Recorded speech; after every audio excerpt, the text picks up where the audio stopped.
Hello everyone, this is Nick again, and I want to talk about the similarities between Ring of Honor and ECW on TNN. And the reason why I'm making this video is because I saw that a lot, was that everyone was just making comparisons of how they keep shooting themselves in the foot, or how the network is screwing them over and things like that. And I see how people can get that, I totally do, but for me there's just no true comparison, I guess. Back in the day, ECW was struggling financially. They were barely holding on. WWE bailed them out a few times.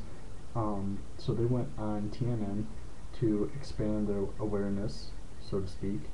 Um, but more so, it was to finally get into that upper echelon.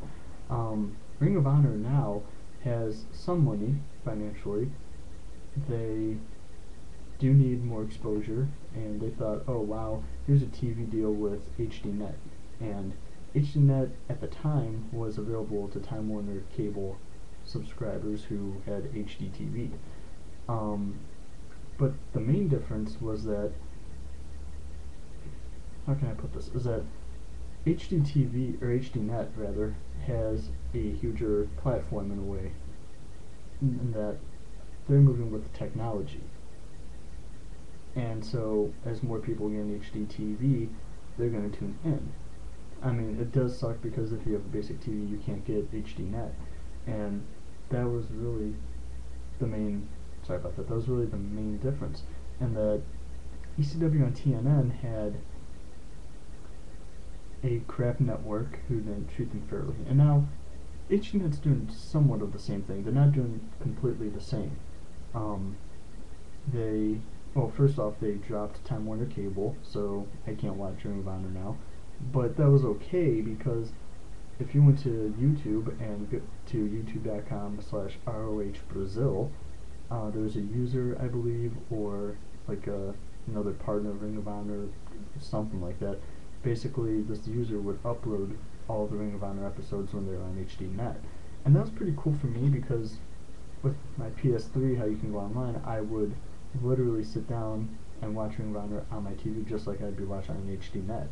So for me, it wasn't no big deal. And yeah, I do have Time Warner Cable.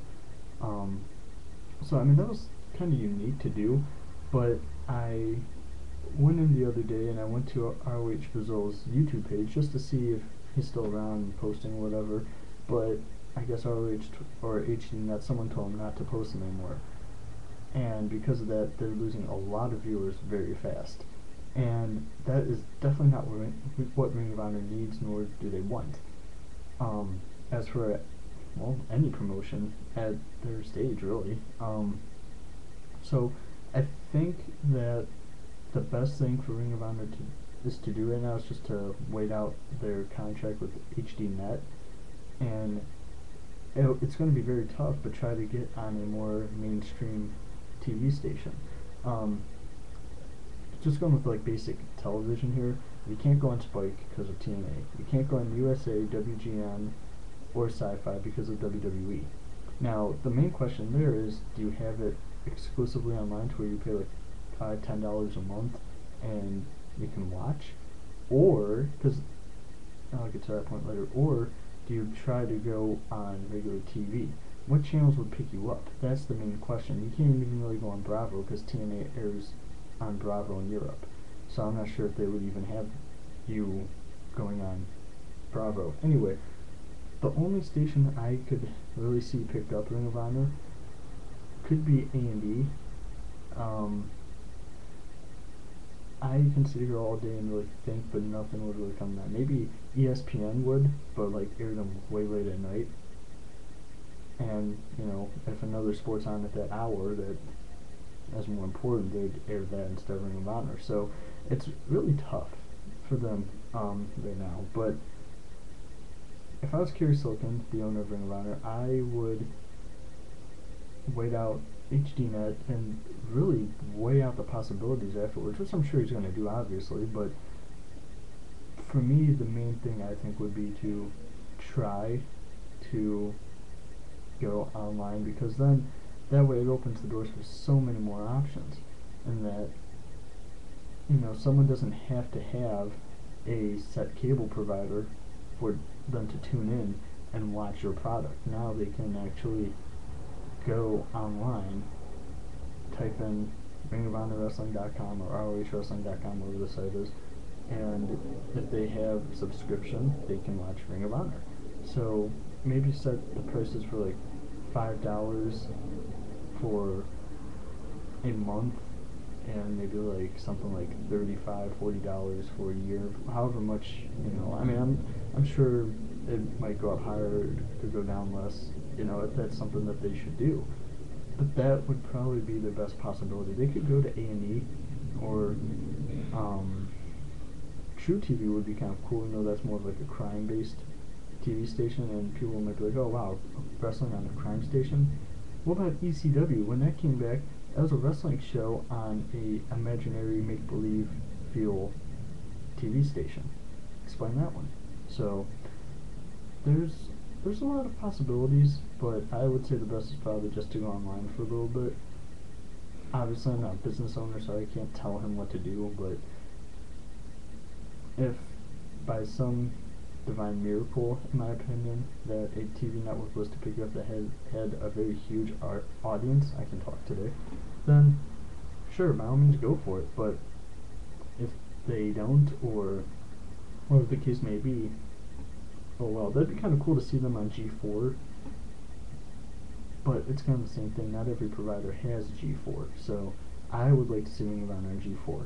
Since they're more of a video game based product, it would be kind of nice to see that alternative, I guess. But I don't know, there's just a lot of possibilities.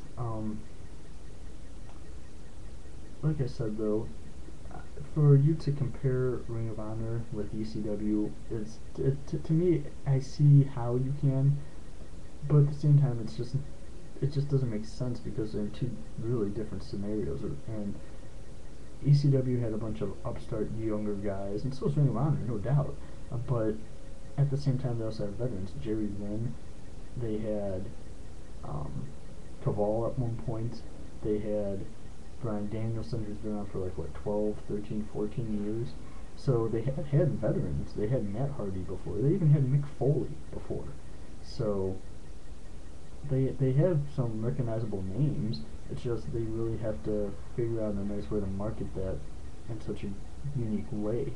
Instead of just throwing out a radio ad or TV ad, you're going to have to really broaden out and figure out a great marketing campaign. So that was really just my little take on Ring of Honor and what they should do, and also comparing them to ECW, because I don't think people should really compare them to ECW, just because, in my opinion, they're in two different boats right now. There's a lot of similarities, yeah, but for me, the differences are just way more out there, in that financially, they're in two separate boats. Ring of Honor has a lot more money than what ECW did. ECW didn't have too many options at the time other than going to TNN. Ring of Honor, they have money, their doors are more open. So, besides that, they also have Jim Cornette, who I think is a very smart man in the wrestling industry, and I think he can really lead them to higher greatness, basically. So we'll see what happens. I think Jim Cornette's really a perfect fit, and we'll see how it goes from here. So thanks for watching my second vlog of wrestling, and I'll see you later.